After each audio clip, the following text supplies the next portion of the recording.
It's all about the start of the swing. You get this section right, everything else becomes way more fluid. Trust me, the golf swing is literally like a set of dominoes. You get the takeaway, the backswings are nailed, the downswings, easy. And I think like the thing I want to get in your mind right now is we often forget the golf swing is simply a sequence. It's not set positions, it's a sequence. Please, please, please start thinking about it like this. Now, there's only one way I can prove this to you today, and that's data. Inside takeaway is a killer. 2 reasons. We open the face, and then because the club's so far behind us, we make that move, okay? We take it outside, we're more likely to go this way. And also, I'm really convinced that we try and make a really inside takeaway as a real huge effort to stop that over the top move. What I'm trying to get in your mind right now, for every action, there is a reaction. The golf swing is a sequence. And I think when this happens, it's become too bothered about one specific element of the swing. Whereas to keep the flow, we have to understand the start of the swing is made up a bit of wrists, a bit of arms, and a bit of tilt and turn of the body. There's a motion that goes into all of this, which really brings together what we're trying to get to. When I'm talking turn, I'm talking hips and upper body. To start with, right, just put arms over the golf club like this, we need an element of side bend and rotation. We need an element of side bend and rotation. So building it all together, the golf club just makes it easy for you to see right now. And I would say definitely give this feeling a go.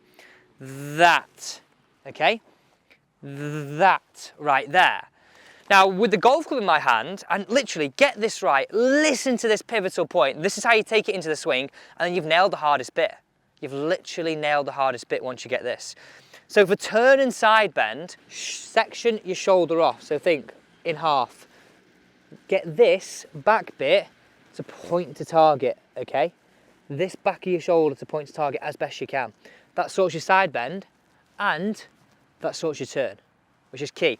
You also then, to get to that point, have to move your hips. So watch, right? Tilt and side burn, tilt and side bend. Back of your left shoulder to target. Point it down at the ball too would also be another great one. The back of your left shoulder down at the ball. Back of your lead shoulder at the ball. Look where I am there. That's it. So just feel that. That's literally the hardest bit to get. You start in momentum working in the right way, as opposed to the wrong way would be up here, or even like that. That. Just, you know what, just keep doing that for me. I know you'll get that feeling so well. Perfect. We've literally got the hardest bit to the golf swing nailed. We've now got to look at these wrists to bring this all together. Now the wrists, they're like the steering wheel to your shot. So when we're talking about what we're going to do with the wrists here, keep the grip pressure light. It's also where you can steal a few sneaky yards too. Think, if they're all tense, you've got no flow, okay? So like your steering wheel to your shot. Let's talk about the setup of this drill. Now, I put T-pegs down here, but you could literally imagine this clock face in your mind. That's what I do on every single shot, okay? So let's say this is 12 o'clock, this is 3 o'clock, this is 6 o'clock, okay? Imagine those points in your brain. The one we're really bothered about though is 2 o'clock, okay? So I want you to really be thinking about 2 o'clock, where I put those 2 T-pegs, the white ones, is so key. Also, have a look at this on player cam. I think like when you're sort of seeing it from the point of view which you'll be using this drill, again, this is why this channel is different. We give you practical advice you can actually use, right? So look at this, 2 o'clock, imagine that point there. There's one thing certain in life, and this is where the flow comes from. For every action, there's an equal and opposite one. So what I mean by that in the golf swing is, if you press down on the handle, look what the head does. It starts to move up. This will make so much sense in a minute. I just need you to get the understanding that we actually need to press down on this handle as we start the swing. Let's do this clock face drill. Let's do it. So here we go. So to really sink in what we've said at the start about that back of the left shoulder there, right? All I want you to think is that we're going to turn and press down one-handed swings to begin with to get the club head to work towards 2 o'clock. Turn and press, pushing the club to 2 o'clock. It gets every position we're after. So look, turn and press. Wow, that's what I want to feel. turn and press. Wow, that's what I want to feel. So go back to what I said at the start. I said the rest of the backswing will fall into place if you start the swing right. Boom. Well, now can you see how the downswing would then also fall into place? Because we're starting it right, we're keeping control of some main elements. So the control is going to come from, watch this takeaway here. Look how I'm keeping more control of the club face. It's just outside my hands. At the top, look how it's lovely and square. And what I mean by square is if I zoom in on this, left wrist is working towards flat and club face matching. So if we now do this with both hands on, I like the one-handed feeling though because it sort of forces you to turn the body. We can sometimes get a bit lazy. It forces you to turn. Now with both hands on, look at what this does to us. Halfway back, look at our club face, nice and square, toe slightly over. We then start to work the club beautifully on plane at this point. As we get to the top, as I keep mentioning, start the swing right with the right flow. We've got the checkpoints I said right at the start.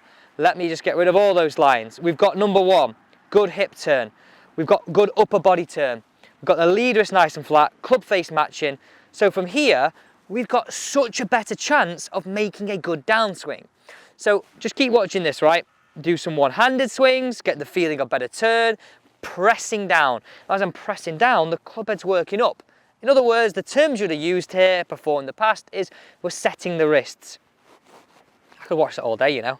I could watch that all day. Not because it's my swing, just because what it does to your swing, that drill, that feeling. So on the golf course now, literally follow this idea. Literally say goodbye to this, literally say goodbye to this, and this. It's gone.